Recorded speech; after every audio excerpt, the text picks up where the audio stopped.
Welcome Boom. back to the Star Wars Newsnet Timeline Show. Brian, we are in episode 6 now there. of the Timeline Show. So we're making our way through the galaxy here, still in our favorite year of all, Oh my God, we're gonna be here forever.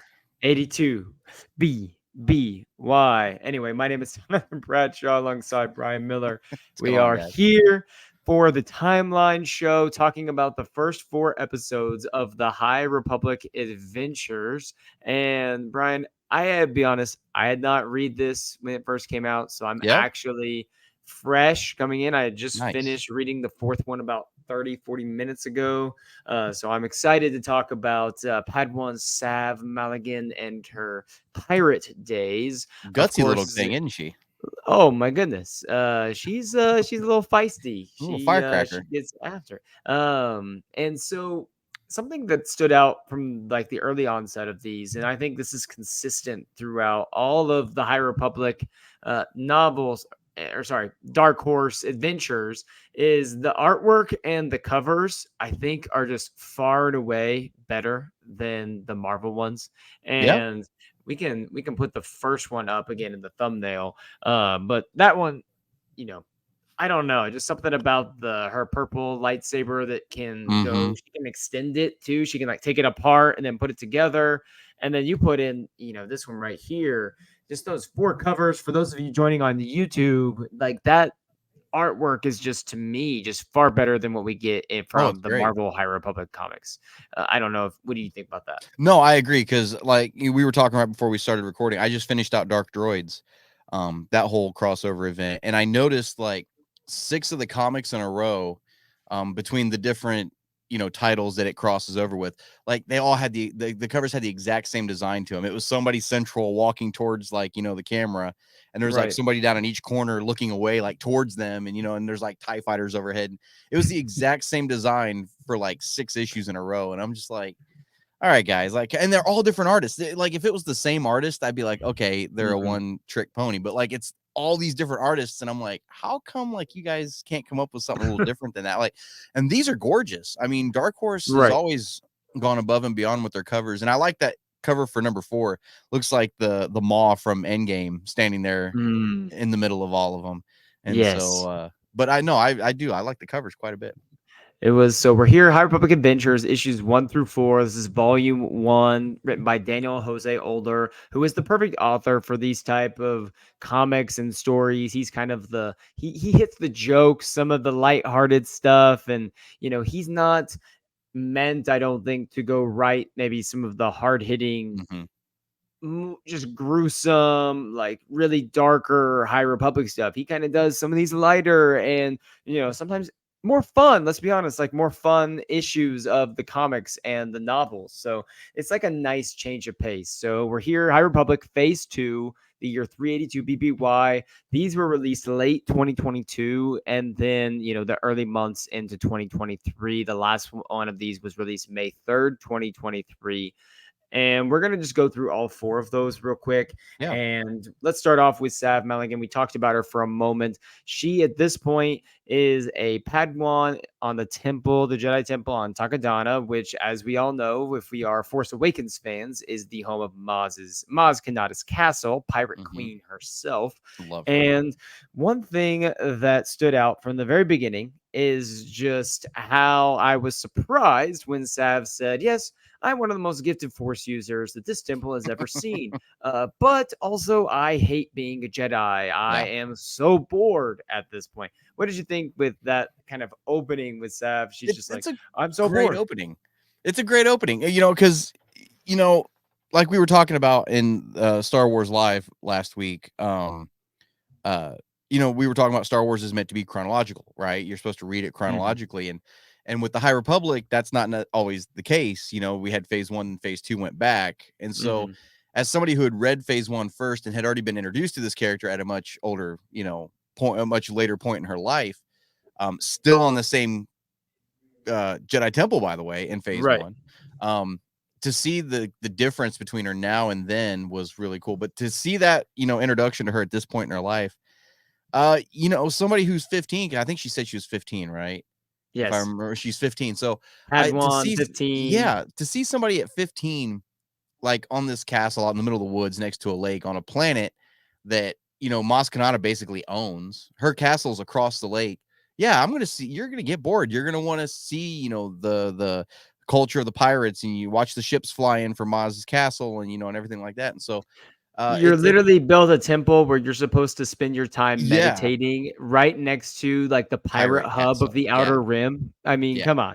Come yeah. on. Good luck. And it talks about how she basically every night she bribes this droid to keep quiet and ship her across to the castle so she can just observe the different pirates and the hive of scum and villainy that make their way over to Moss's castle. And Yep. she's like in awe of these different people. It talks about some of the different crew. There was Alec, who we found out later was a former member of the Scarlet Skulls, and Yep. that was a whole thing we can talk about.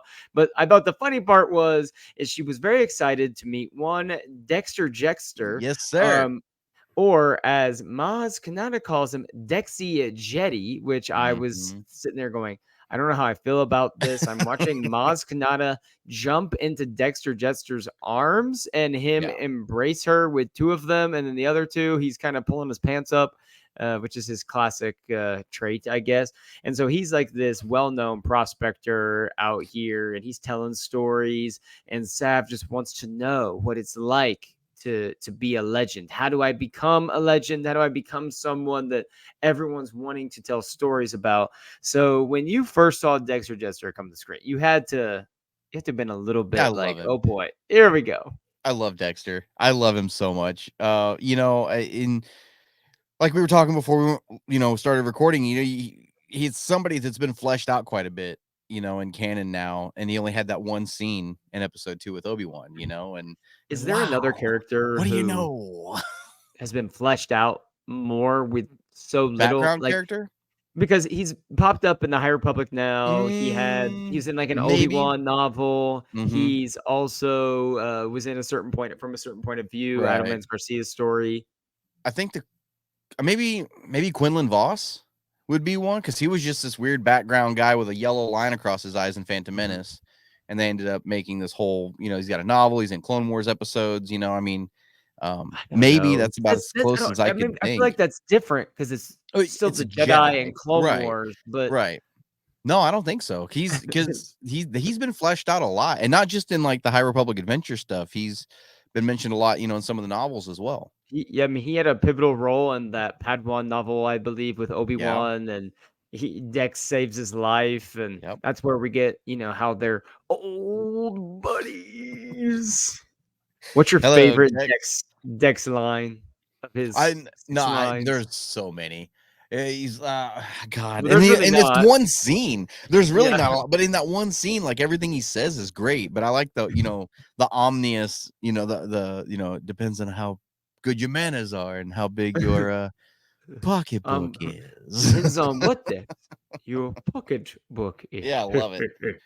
I think my favorite is just the old buddy, and he gives him the hug, pulls the pants up with the other. Yeah, He's showing some butt crack to the rest of his patrons, and another Obi-Wan walking in, just, I'll give you a cup of Java juice. Oh yes, like another good line though is him talking about the droids in the archives. The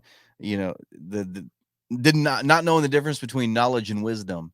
And that's a great line too, yes. in leading to one of Obi-Wan's best lines of the, if droids could think, there'd be none of us here, would there? I love it. Oh, That's a great line. this is beyond the outer rim, beyond the Rishi maze, if Yep. I'm correct. Now it's like I feel like I make a Rishi maze reference in my classroom every once in a while, and the students look at me like, "What are you talking It's about?" that Like, tiny little galaxy that was outside the Star Wars galaxy. Just yes, like right there. It's the one they're just give me looking at the at the end of Empire.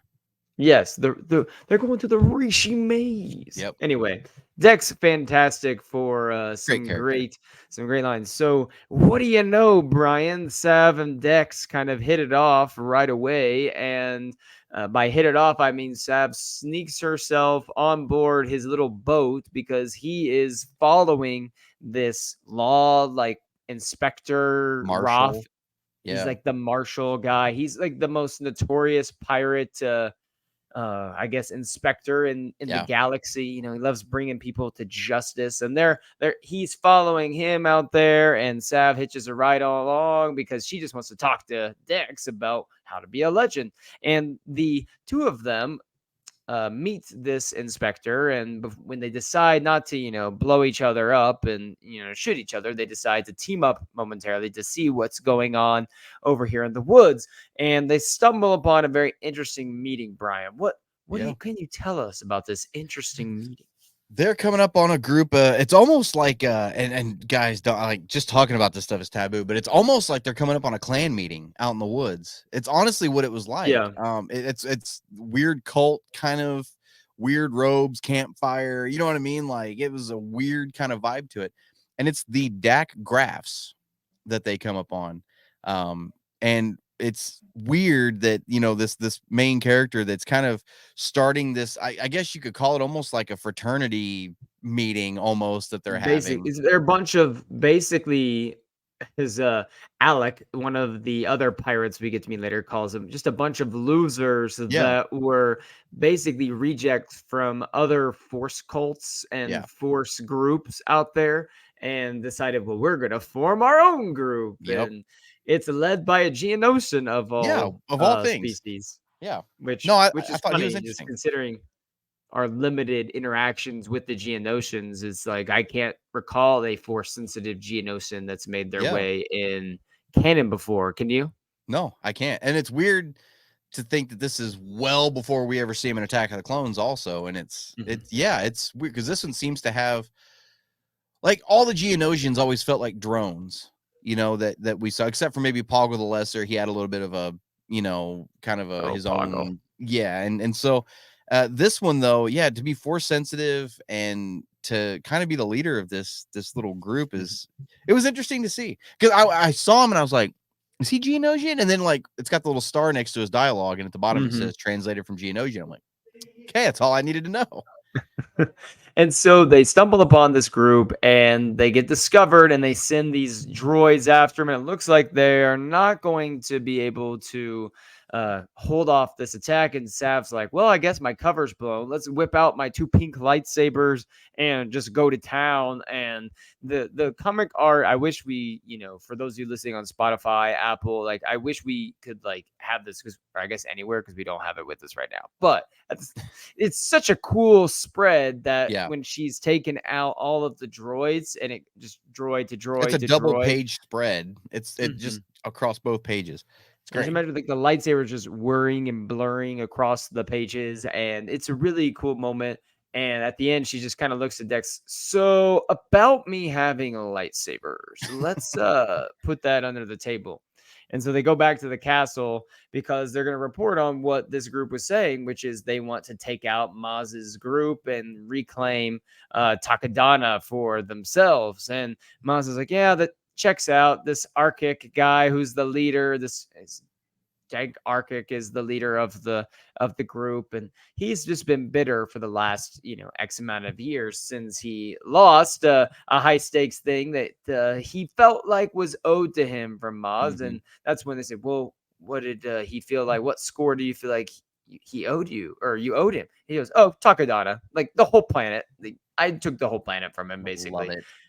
Legend, as Sav said. Mhm. Anyways, so they kind of get together and realize, all right, we got to go after these people, and we got to do it right now. And Sav is a Jedi. She can't exactly just abandon ship for a minute, but she's thinking, oh well, it's just for a little bit. Why Mhm. not? Brian, would you have been the type like Sav to just say, you know what? All right, I'm gonna hop Yeah. on and go to board the pirate I ship, or are you gonna be like, I need to get back to my master. I gotta follow the rules. Yeah, there's no way I would have left, especially with a master like what she has. And later on, here coming up pretty quick, I think it was the second issue. Um, she radios back to her master to basically let him know, or let her master know where she Right. is and she's okay. And she's really nervous about it and trying to kind of beat around the bush and lie. But this particular master, yeah, there's very micromanaging, very he she calls him like super micromanaging yeah. and every little detail. She actually wanted Tara Sanube to be her master, which I Yeah. thought was kind of funny. That was great. Yeah. And I thought that was funny. She's like, I could have had Tara Sanube, but instead I get stuck with the overbearing, micromanaging Karktoff or whatever his name is. So you've only read the first 4 issues of this, Only read the right? first four. Okay, so I'm not gonna ruin anything for you. Because but Terrace Nube ends up being a bigger thing later on in this little run. And I it's imagine really, really so. cool. It's really cool. Yeah. I feel like they wouldn't have just thrown his name around and Yeah. even put him in there for no reason, especially Yeah. when you see how much Sav likes Tara Sanube. Mm-hmm. It makes some sense. Yeah. So they're going undercover against, and I thought the name of Maz's ship was pretty solid. The Venom Scabbard. I thought Yeah. that Like was that. interesting. And so they're going on the ship and they're trying to discover, what's going on. They got to go catch these people. And something interesting when they get to where the Dengrax are and they sneak aboard their ship, there's a little switcheroo that happens, right? Mm-hmm. Yeah. Go ahead and elaborate. Basically Maz and her group are going to look for the ship that the Graphs are on, and they know that Maz and her group are there, so they sneak off their ship and go take Maz's ship, and Maz and her crew take their ship. And they Maz and her group don't realize they've taken her ship until they realize they're being attacked from behind and they can't see the ship. And when they finally get a read on it, she's like, "It's our ship. What the hell is going on right now?" And the only way to escape is by launching into hyperspace. And so they basically But do the like, thing is, they can't even attack back or yeah, fly because the ship is only powered by force users. right. And so the Dengrax are like, "Oh, we're fine. We don't have to worry about They anything. We're can't gonna win use it this. They anyway. can't Yeah, use the force." And Sav's like, "Watch this!" And just starts firing back, and then they fly off. And Maz can tap into the force a right. little bit, so we see that happen, and then they escape. And honestly, the whole story that after that, where we get kind of Alec's background with the inspector and learn about this when they go have these meetings. And so one of the members of the crew, Alec is his name. He's like this big giant buff guy who has the Darth Maul spider legs Yeah. for his lower half. And he used to be a member of the Scarlet Skulls, which was a Sith, I guess, cult basically Mm, of assassins, basically like these dark side Sith assassins that and he was a member of them. And Sav's like, well, I haven't heard about them in a while, like, why is that?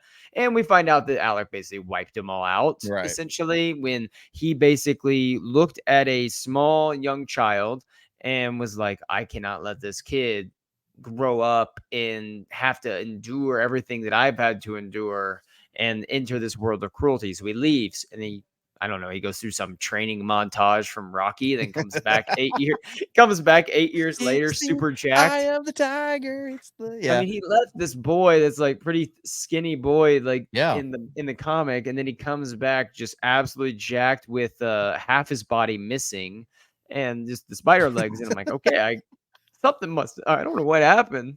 That happens. Love it. And he frees her. They join the Scarlet Skulls, but then we find out that him and the inspector, they went off on some mission together, that they fell in love. But because he is a pirate hunter and he's a pirate, the group is like, Alec, we trust you, we believe you, but you're not gonna betray us. But in order for us to make sure you don't share any secrets, you're gonna have your FaceTime calls in front of the entire You're group. right. Yeah. And Moss is like, it's pretty awkward, but it works. I Brian, love that line. like, I like, love what that did you line. think about that whole sequence? Because it it was so funny. Like, it works. Like, they're having their relationship calls while everyone's around. And at the end, it's probably like, oh yeah, by the way, don't get into trouble. He's like, oh, I Yeah. won't. Like, I'll have to arrest you. I'll have to kill you. No, I loved it. Especially for one of the B-list characters in this comic, one of the kind of background crew members, to give him such an awesome backstory like that was great. And it wasn't just him either. It was what was the other silent what was her name? Oh, it's Um Quiet Shan. Quiet Shan. Is She's on the crew also. She was the baby. that Mhm. he went back and rescued. So, And they said uh, about her is the only time you ever hear her voice is if, you're about to die, yeah, yeah, I which love it, is and it was great. wow. But it's cool to give that big of a background and some lore to just a couple of your no name character. I shouldn't say no name. They're great characters, but characters you're never going to see again in anything Right. else. And so I thought it was great in a way. The way they did it with the whole. We have to watch the conversations, and I love that line she said. It's awkward, but it works. It works well. It's pretty awkward. And then you got this other guy named Coromont, who is this giant fish guy, I guess. That's this giant fish pirate. Is that kind of what it looks like to you?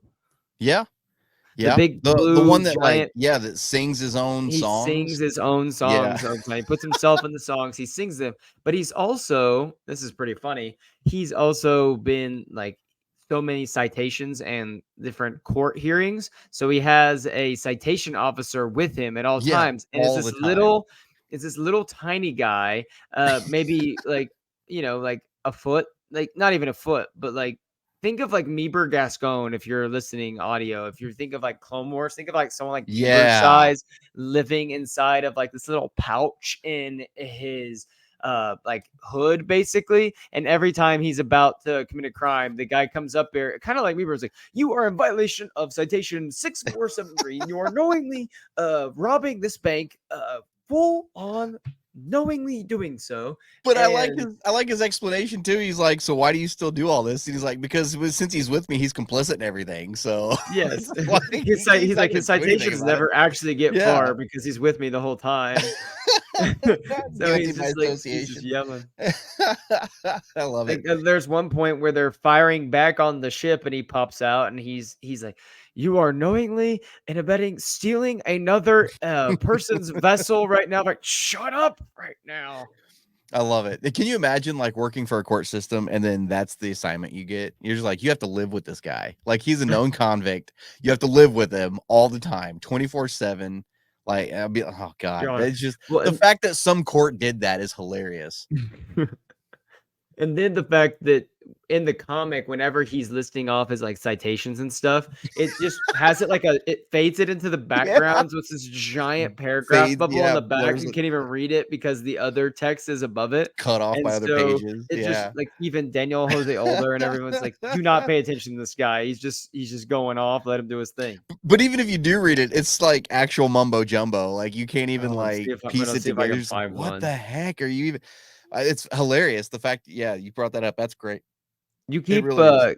keep the story playing around, like, and then I'm gonna find Okay. the exact like text from this. 'Cause So some of it is pretty funny. so basically, and Maz also has this pet on her ship that stays behind. And I don't remember what she said the species of it was, but it's this weird kind of like elephant looking pig thing that's crawling through the ventilation shaft that kind of maintains the ship a little bit. And it got left behind on Maz's ship. And it's kind of stalking around and kind of, listening in on what these graphs are doing on her ship. And so there's this confrontation that starts to happen down on the planet that Maz and her crew land on. And the graphs, well, it's the graphs that are really having the issue with this what was he, like a dock worker, if I remember right? Yes, it was a Lasat That's actually, right, he was a and Lasat, it yeah. looks basically the exact same as Zeb, like, to be Yeah. honest, and so I found it as like, and further, in issuance of Title 3, Section 9, I can't read some of it, violation of the code of conduct, which, and it's blurred out, adherence of said principle, which shall not exceed a number greater than that which has been levied, and hence, therefore, and it Oh my just keeps god. going on, Oh my and god. it's just like faded in the background, so you can't You're even make supposed it to just out tune them out, sometimes. yeah. And I love so that.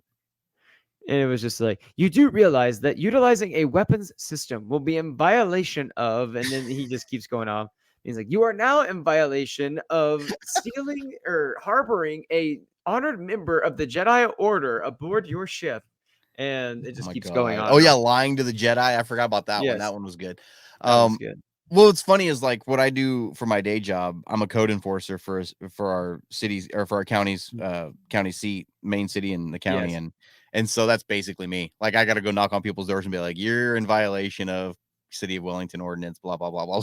And like and so I'm like, crap. Now I'm reading this character and I'm like, is that what I sound like? I'm like, this sucks. But anyway, this confrontation starts to happen between the Graphs and this dock worker, and our little Jedi friend decides to impersonate a kind of Graph enforcer, if you would, to try to break Yes, everything like a up. bounty hunter. He Yeah, says, they call me in usually to collect bounties, but here I'm, to speak on their behalf. And right. they're like, we don't take you seriously. You're like Yeah, a no, you 15-year-old kid with a Cad. I guess you have a cool Cad Bane hat on, but that's about all that you got going for you. And ultimately, the Dink Grax just decide, all right, well, we're gonna leave and figure this out. And the Lasat's like, oh, I'm so thankful for you. You settled this whole situation down. And then their whole little port gets blown to bits right. by the ship. And I don't know about you. The issue these issues are fun. They kind They of are. lose me sometimes with how random some of the stuff that happens Some is. of it Like, is. so Maz Kanata is trapped aboard the ship. The rest of the crew is down here. They're trying to escape. And then Sav gets in this other ship and flies up to pretend like Out of nowhere. he's gonna blow this ship to bits, and then says, I actually want to join the group. And Yeah. they're like, wait, you wanna Thought join you the were a group? bounty hunter that already worked for us. Like, it's so and now ridiculous. you're joining the group. And she's like, yes, of course, but if you don't let me join, I'll blow your ship out of the sky. And then it starts off with the next issue is like, Just I knew standing in you'd front of see them. Yeah. things. I knew you'd see things my way. Yes, of course. And that's when we get, Brian, the trial The of the trials. Grax. Yep. And so the Geonosian is basically saying, well, to join the group, you have to pass these 3 tests. And then you have one of the girls in the group behind, one people in the group behind, she's like, this is not a real thing. I'm Like, like this is 90% sure he just made this up. Like, it's one of the bubbles in the background. yeah. And then he goes, first, you have to do this. And she goes, that's definitely not a thing. And then it keeps going. He's like, I know you made this up. And then he's like, now you must prove your forceability. Yeah, that's never been done. And then now you must prove yourself in combat. And she's Yeah. like, what? And then Sav does the lightsabers and just takes out Yeah. all the droids. And that was a pretty cool scene It too. was cool. And that's kind of where we get the mention of Master Sanube. Yes. He's kind of right in there is when she starts talking about how she had learned from him. Like, the first test was like, what Force cult are you from? And as a follow-up, why did you leave? And so like Master Sanube had done this class with the Force cult younglings. class. Yeah, The only on the class that she ever paid attention to, she said. conveniently, yeah. And so so she was like, yeah, I came from this Force cult and they didn't really have that much of a sense of humor, so I left. Like, that's all it was. But then, like, after the combat trial, they're like, so where did you get the lightsabers? And she's I like, I murdered a killed Jedi. a Jedi and took it from him. And And what they're was like, its what name? What was her name? Jedi? Yeah, I love it. There's Master Sanube. Sanube. Yeah, I love it. And so there's another species that's the same species as Master Sanube with this graph group, but he's like really colorful and like neon colored, like body paint and stuff. And he's like, what did he taste like? I'm the same species. What did he taste like? And so she's like, what? It's just, I it's don't just float wild. that way, sir. Yeah, And no, that's not. basically what she said. Yeah, basically. Something I did love in there too was throughout the novel, you kind of get Sav's thoughts, or the novel, the comics, you get Sav's thoughts, like her, her innermost, like Right, inner monologue, basically. right. And something that she talks about, in these issues is, I feel so comfortable being undercover as a pirate. Maybe that's because me being a Padawan is actually me being undercover. And you kind of Yeah, get a little taste of that whenever she's talking to her master about why she hasn't reported back to the temple yet while she's gone. And their master's like, you need to come in now. And she goes, sorry, master, I can't understand. And he's like, Padawan Sav, are you just making noises with your static mouth in noises. order to avoid establishing communication with me? No, of course not. And then you see Maz and the rest of the crew start joining in, and it kind of gets Like out of kicking the hollow control. But projector. yeah, Like, love it. that was That was really good. And so then we find out that Sav is on this, ship with the Dengrax, and then she finds out that their whole purpose is to go to Jeddah to help start a war amongst all of the people and the different force factions there. Which, of course, as anyone who's familiar with Phase One knows, we're leading to this big conflict on Jeddah. Like the other comics we're going to discuss next week also are going to take place specifically on Jeddah to give kind of what's the state of the holy city before the fighting breaks out. But this group they're going to basically go cause trouble and to try to start this war. And Sav has to get the word back to the rest of the crew that, hey, they're doing something even more beyond just trying to take over Takodana. They're trying to start an actual war on Jeddah. We got to do something about this. This is bigger than any of us thought. But then they get out of hyperspace. The crew gets out of hyperspace and realizes they might have just been a little too late, because what did they see, Mr. Brian? They came into the atmosphere above the holy city, and it's just absolute hell. Starships getting blown out of the sky. The war is, or the battle is full bore going. And at that point, going through this list so far in this order, we really don't know what it's about yet, but we're going to figure it out here in the next couple of episodes. And honestly, this is one of my favorite points in Phase 2 of the High Republic, is getting to this point, this Battle of Jeddah, because it feels like it's the big. It doesn't really feel like the climax, but it feels like a massive turning point in Phase 2, where everything is based off of this moving forward. And so, I'm glad you like it more than me.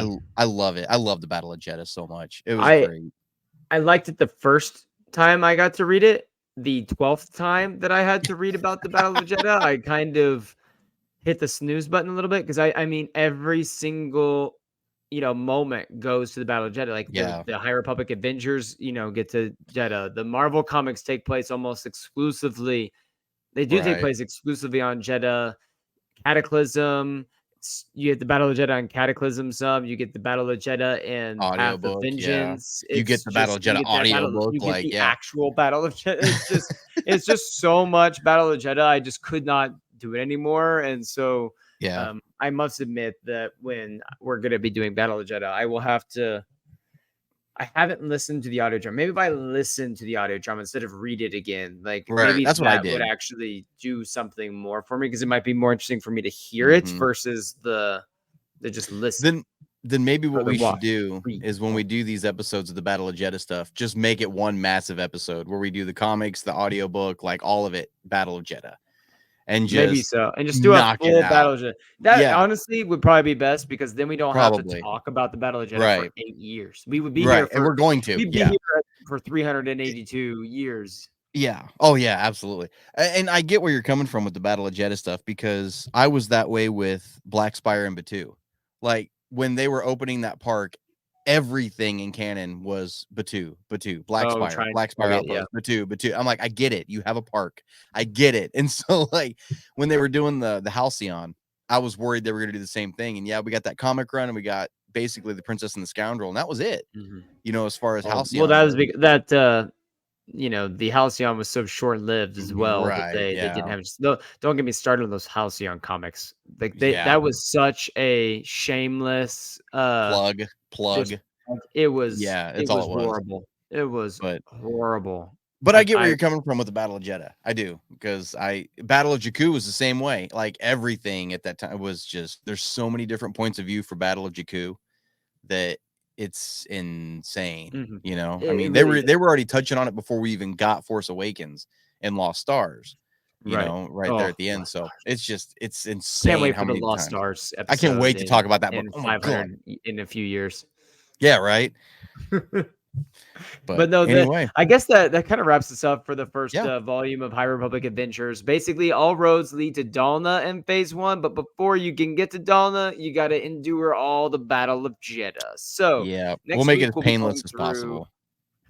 Next week we'll be going through the first volume of the Marvel comics, which I reviewed all of those for Newsnet, so I'll have to refresh my memory on those a little bit.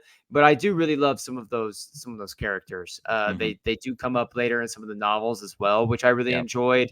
But overall, they were solid. I think the High Republic adventures are going to be a little bit better though. Just Yeah. from reading those, I think I'm gonna enjoy them more than those Yeah. Marvel ones. They just, like I Well, said, it just and felt like it got strung along a little too it could much. have. And we get characters that we've already met before too, that kind of all converge in this one event. Solandra Show, she's kind of a big point, a big character in Battle of Jeddah, which we talked about Right. early. She's the Jedi with the shield she carries on her back. So like, I mean, there's several stories converging at this point, and I love it. It's a Convergent. serious, like, what? I wonder My why they dad named actually it that. just finished reading Yeah. Convergence today, which is good on two accounts. One, I can discuss Convergence with him, and two, I'll be able to take it home with me next time I go visit you. Nice.